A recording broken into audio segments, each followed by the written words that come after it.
What happens when one of Hollywood's misrespected actors sits down with late night? Television's most controversial host, only to discover he's walked into an ambush the tension in studio. City was so thick you could cut it with a knife as Robert De Niro found himself face to face with Bill Maher in what would become one of the most explosive confrontations in television history. This wasn't just another celebrity interview gone wrong. This was a masterclass in how personal venda can destroy professional relationships in real time. Before we dive into this incredible story, make sure you hit that subscribe button and let me know in the comments what you think really motivated Maher's behavior that night. The HBO studio swear buzzing with anticipation as Robert De Niro made his way through the corridors backstage. Fresh off promoting his latest film, the legendary actor had agreed to appear on Real Time with Bill Maher, expecting the usual promotion interview format he'd grown accustomed to over his decades. In the spotlight, little did he know that Ma had other plans entirely. "Bobby, great to have you here," Ma said as De Niro entered the green room, his trademark smirk already suggesting this wouldn't be a typical interview. "Looking forward to our chat night?" De Niro, always a man of few words, simply nodded and took a seat. Something about Maher's demeanor felt off, but the actor had dealt with difficult interviews before. He figured he could handle whatever curveballs came his way. As the show's opening music began to play, Ma took his position behind his desk while De Niro settled into the guest chair.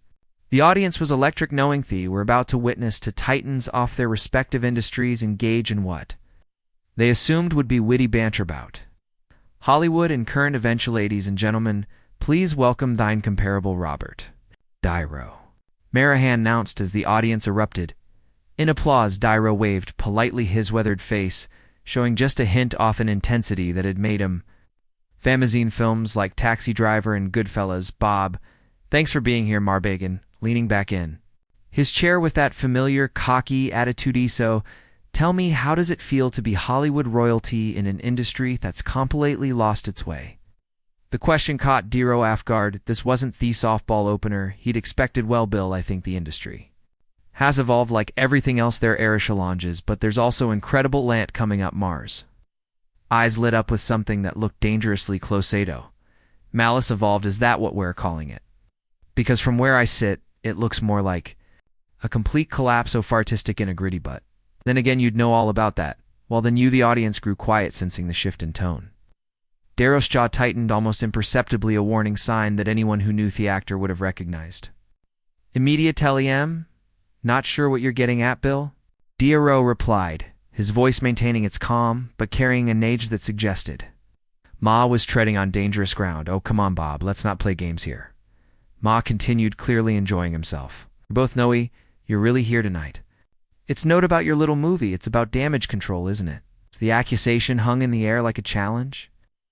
De Niro leaned forward slightly, his famous intensity beginning to surface. "Damage control for what exactly?" Maher's grin widened, revealing his hand like a poker player who thought he held all the ace. "Well, let's start with your recent comments about method acting. Pretty rich coming from someone who built his entire career on pretending to be tough guys when everyone in Hollywood knows their all story." The insult was delivered with surgical precision, designed to cut deep while maintaining plausible deniability. Arrows eyes flashed with something primal, the kind of look that had Madahim believable as Travis Bickle and Jack LaMotta. "The real story?" De Niro's voice dropped to barely above a whisper, but every word carried the weight of barrel it contained. "Fury, and what story would that, Bill?" Ma was clearly relishing every moment of this confrontation, feeding off tension he'd created. "You know, the usual Hollywood stuffed gap between the image and their reality, the tough guy persona versus the actual person behind the cameras." The audience was now completely silent, recognizing they were witnessing something unprecedented. This wasn't entertainment anymore. This was personal warfare being conducted. Under studio lights, De Niro sat back in his chair, his face a mask of control. For a moment it seemed like he might walk away from the whole thing right then and there. Instead, he did something even more unsettling. He smiled. "You know what, Bill? You're absolutely right about one thing. There is a difference between image and reality." In Hollywood, his voice carried a danger scum that made everyone in the studio sit up and take notice. The difference Is that some of us actually earned our reputations. The comeback hit its mark, and for the first time since the interview began, Maher's confidence seemed to waver. But he wasn't about to back down now, not with cameras rolling on his reputation on the line. Ernest, that's interesting coming from someone who spent the last 20 years coasting on work he did in the 70s and 80s. Ma fired back, his voice rising slightly. Tell me, Bob. Oh. When was the last time you actually challenged yourself as an actor instead of just showing up for the paycheck? The attack was vicious and personal, crossing lines that even seasoned provocateur Susili. Respected Niro's hands gripped the arms of his chair, his knuckles whitening as he processed the full scope of Maher's assault on. His legacy silence that followed Maher's attack was deafening. You could practically heart collective intake of breath from the studio audience as they realized they were witnessing something that would be talked about for years to Commodore's grip. On the chair, arms tightened, and when he finally spoke, his voice carried the weight of 5 decades in Hollywood. You want to talk about chelling in myself, Bill? Darrow's words came out, measured, deliberate, like a master craftsman selecting exactly the right tool for the job. Let me tell you about challenge. Challenge is spending 6 months learning to play saxophonifer. New York challenge is gaining 60 pounds for Raging Bull and then losing it all again. Challenge is working with Stanislavski's own students to understand the method. Ma tried to interrupt, but Niro held up a hand that commanded silence with the authority of some man who had commanded respect from directors like Scorsese and Coppola. Bucciu wouldn't know anything about that kind of dedication. Would you? Bill, your idea of challenge is sitting behind a desk making cheap shots at people who've actually put themselves on the line. The audience was completely captivated now, watching a master at work as Niro systemically dismantled his host's credibility. But Ma wasn't finished yet, and his response revealed just how deep his animosity really ran. Oh, please. Maher scoffed, his voice dripping with contempt. Spare me the method acting lecture. We all know that's just code for being difficult to work with. How many directors have you terrorized over the years? With your so-called preparation, how many co-stars? Have you made it miserable because you couldn't separate Trebert? Niro from Travis Bickle. The accusation was particularly vicious. Beckos. It struck at something sacred in Niro's world, his craft and his professionalism. The actor's face darkened, and for the moment everyone in the studio got a glimpse of why he'd been so convincing playing dangerous. An on-screen terrorized director. Staro's voice was barely controllatory now. Is that what you call working with Scorsese 8 times? Is that what you call Coppola trusting me with The Godfather Part 2? Francis didn't cast him because I was easy, Bill. He cast me because I could deliver what the role demanded. Maher leaned forward, sensing he'd found a nerve worth hitting again. And what about all the stories we don't hear? What about the tantrums, the ego trips, prima donna behavior that never Mackie set into your puff piece interview? Tantrums. Niro repeated the word like he was tasting something bitter. You want to talk about tantrums? Let's talk about what you did to get this interview, Bill. Let's talk about theft phone calls your people made to my people, promising this would be a respectful conversation about my were. No, it was Maher's turn to look uncomfortable as Niro turned the tables and him the host's confident smirk began to falter as he realized his guest was about to expose the behind-the-scenes manipulation that had led to this momenti. Don't know what you think, Jewer. Rimpling, Maher said, but his voice lacked his conviction it had carried delirium. Not implying anything. Niro shot back. I'm telling you exactly what happened. Your producers called my team 3 weeks ago. They said you wanted to do a career retrospective. Maybe talk about menu film, discuss the craft of acting they'd specifically promised. This wouldn't an ambush interview. The audience was changing on every word now, realizing they were getting a rare glimpse behind Thekatane of how television really worked. Maher shifted uncomfortably in his chair, clearly not expecting his guest to call out the show's tactics so directly. Look, by interviews evolve. Ma tried to defend himself. Good television, Samatamis, asking the hard questions that other people won't ask. Hard questions. Darrow's laugh was completely devoid of humor. Hard questions would be a booth craft about specific roles, about working with legendary directors. What you're doing isn't journalism, Bill. Interactor assassination disguised as entertainment. Maher's face was flushing, Hostage. his carefully constructed persona beginning to crack under the pressure, after O's methodical destruction, Ophis credibility. But instead of backing down, he doubled down on his out-of-character assassination that's rich coming from someone who's made a carry route of playing killers and criminals still. Me, Bob, how much of that darkness is really acting, and how much is just you? The question crossed a line that shouldn't have been crossed, essential accusing. One of cinema's greatest actors off being the violent characters he portrayed the studio. Fell silent except for the hum of cameras and equipment a variant, waiting to see. How Niro would respond to such a personal attack, Niro starred at Maher. For what felt like an eternity, his face cycling through motions that would have made for a masterclass in screen. Acting under different circumstances when he finally spoke his voice, carried a cold fury that made everyone in the room uncomfortably know what the difference is between mine and you, Bill. When I play a tough guy, it's called acting. When you attack people who can't fight back, it's called bang a coward. And when you ambush Gisu came here in good faith, it's called being exactly the kind of person I've spent my career exposing on screen. Maher tried to laugh off the accusation, but his nervous energy was obvious to everyone watching. Oh, come on, you're being overly dramaticus is just television. Bob, it's not personal, not personal. Niro's voice rose for the first time since thanged. Turview, began, you just accused me off bung. A real-life criminal question.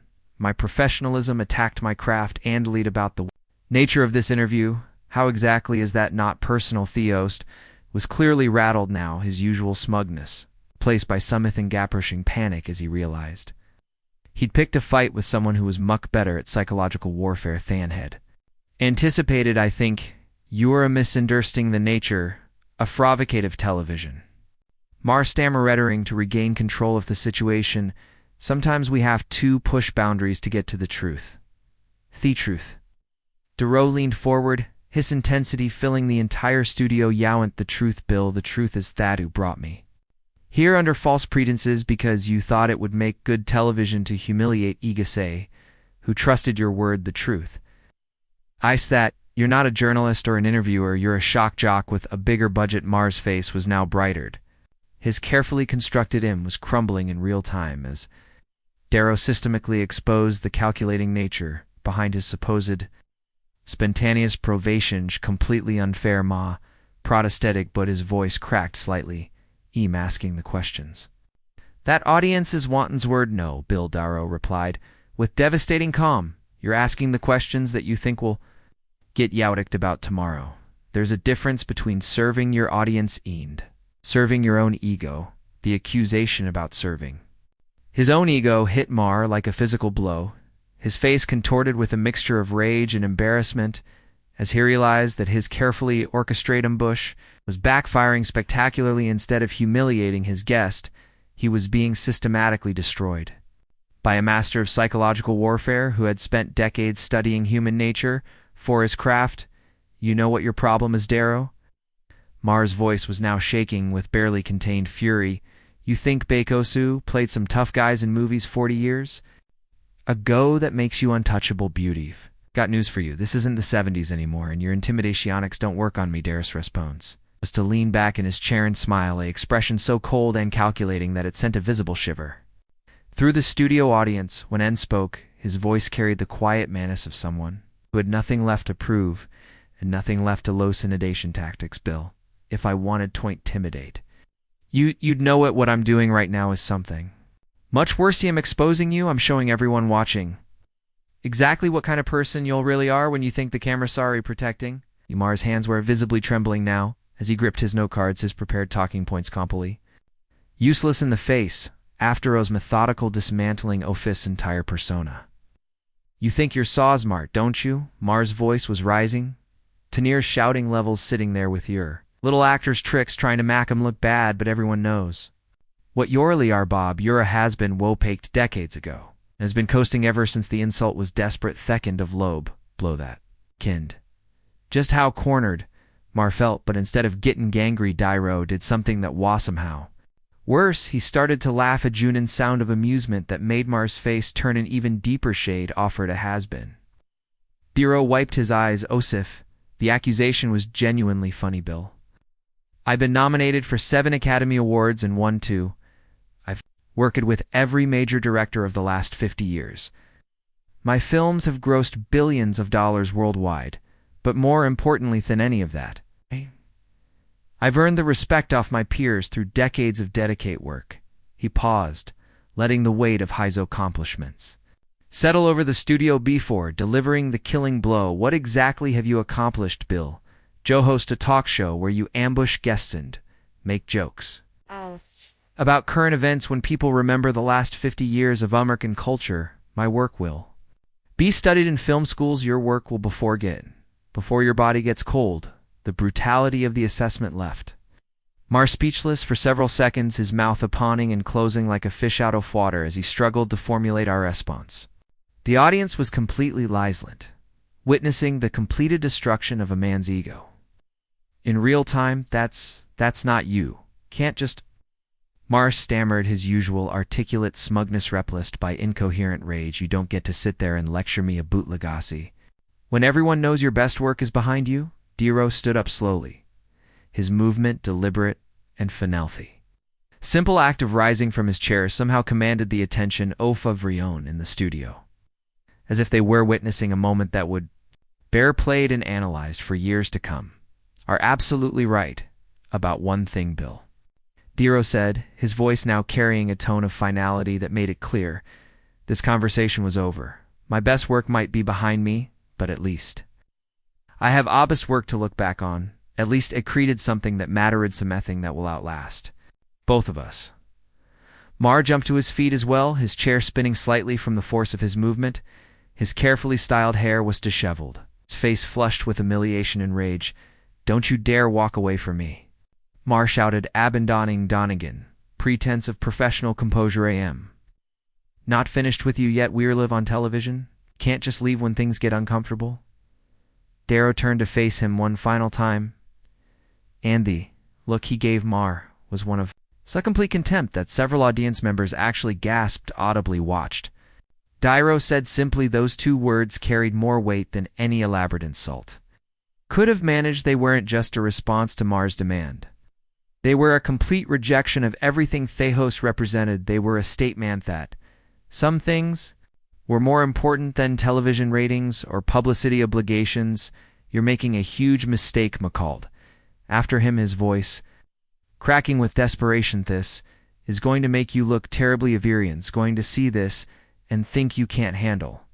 A simple interview to Rose stopped at the edge of the steggy area, his back still turned to Mar when spoke. His voice was loud enough for the entire studio to hear, but he never bothered to turn around. Bill, in 30 years of doing interviews, I've never walked off a set, not once, but there's a first time for everything, and I'd rather be remembered as the guy who had enough self-respect to walk away from a fraud, as the guy who sat there and pretended this was legitimate journalists.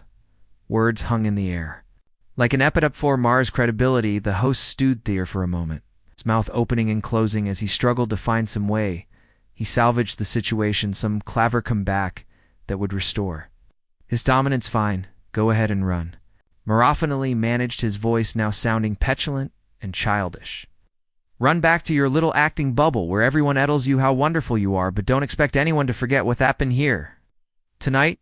Niro finaliter around one last time, his face showing a mixture of pity and disgust that was somehow more devastating than anger would have been. You're right, Bill, nobody's going to forget what happened here tonight.